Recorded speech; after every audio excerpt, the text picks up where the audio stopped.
When Elaine Bernstorff died in the late 1970s, her surviving siblings Anita, Frank, and Margaret kept her body around the Evanston, Illinois home they shared. Notoriously private, and known for being pack rats, the Bernstorffs never let others enter their cluttered house, though they occasionally accepted help carrying in groceries. Everyone assumed it was because the Bernstorffs were embarrassed of their messy home. They had no idea that the family had been concealing their sister's dead body for more than 3 decades. Frank died in 2003 at age 83. The remaining sisters covered him with blankets and put him in another room, away from Elaine. Then Anita died in May 2008 at age 98, leaving the last sister all alone. Even with all 3 of her dead siblings living decaying under her roof, Margaret was sweet to neighbors. She handed out crackers to trick-or-treaters, made small talk, and gave flowers from her garden as gifts.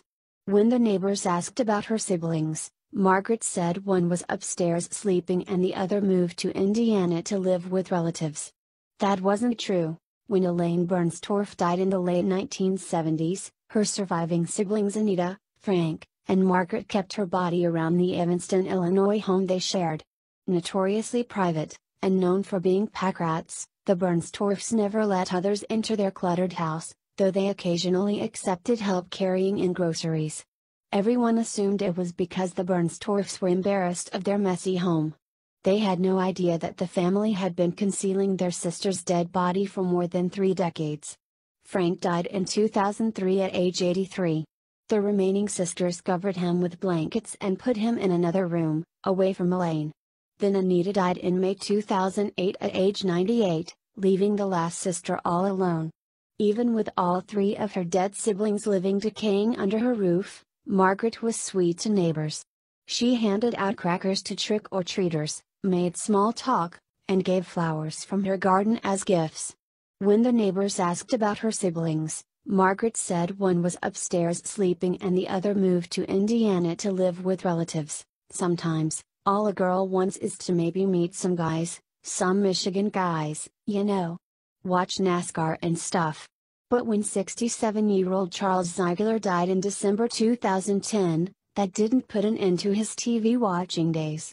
His longtime girlfriend Linda Chase, 72, kept his mummified corpse propped up in a living room chair, glassy eyes trained on the fast cars going in circles on the screen. When police discovered Ziegler's body in July 2012 to 18 months post-mortem, Chase admitted that she had been cashing his Social Security checks. "I'm probably going to prison," she said. In November 2013, a grieving Belgian widow was discovered to have been living with her dead husband's body for nearly a year. Too traumatized to report his death, the woman, 69, slept beside her husband Marcel's corpse, despite its smell and advanced stages of decomposition. A forensic pathologist reported, the body had rotted in the bed and his internal organs had melted and liquefied. The couple was discovered when a landlord noted that they hadn't paid their rent since 2012. Marcel, 79, was suspected to have died of an asthma attack. In June 2009, a concerned neighbor summoned police to the house of a 70-year-old Pasadena woman who was acting strange. There, they found her husband's badly decomposed body sitting upright on the couch. The deterioration was so bad, they could not tell if he had been dead for 2 months or 4. The woman was taken in to be treated for dementia. Around the world in Copenhagen, a 66-year-old woman failed to report her husband's death from cancer. Instead, she kept his body around for 2 months, until family members called the police in July 2012. Across the other pond, the Pacific one, news broke in March 2012 of a woman in Khabarovsk, Russia, also living with her dead husband. When the 72-year-old needed medical assistance, doctors showed up to her apartment and were surprised to find a mummified corpse lying in a bed. Though married with children, radiologist Karl Danzer, aka Count Karl von Gossel, aka Georg Karl Tanzler, fell in love with raven-haired tuberculosis patient Elena de Hoyos in April 1930. He was convinced he had been dreaming about her for decades, and he gave her many gifts. He tried to save her with several unorthodox methods, but she eventually died in October 1931 at age 22. Dantzler designed and built her a crypt, and he sat by her coffin every night to talk to her. She talked back, begging him to exhume her body. So he did. Then he tied her body parts together with piano wire, fitted her with glass eyes, made her a wig of human hair, her own, and covered her skin with wax. In time, she looked perfect. For the next 7 years, he played music for her at night and slept beside her. Dantzler was eventually arrested, tried, and somehow declared sane. Only then did doctors examine Elena's body. They found that Dantzler had fitted her hoo-ha with a tube wide enough for him to stick his no-no into it. They also found sperm inside it. One Sunday night in 2011, Parthasarathi argued with his wife, beat her soundly, and left the room. When he returned sometime later, he found his wife Saraswati, 28, hanging from the ceiling fan with a noose made of her sari. Rather than call for help, he cut her down himself, and she died soon after. For the next 4 days, he kept his wife's body locked in the bedroom, slept in the hallway, and told his children, 8 and 5, that their mom was sick. Neighbors eventually called police to investigate the foul smell of her decomposition. When Jean Stevens' husband James died around 2000, she still had her twin sister June for company. But when June passed away in 2009, Jean, 91, was very lonely. She somehow had the graves of both her husband and her sister exhumed. Whoever helped her got in trouble later, and brought their bodies home so she could see and talk to them. Stevens sat James down on a couch in her detached garage in rural Pennsylvania, and she propped June up in a spare room in the main house.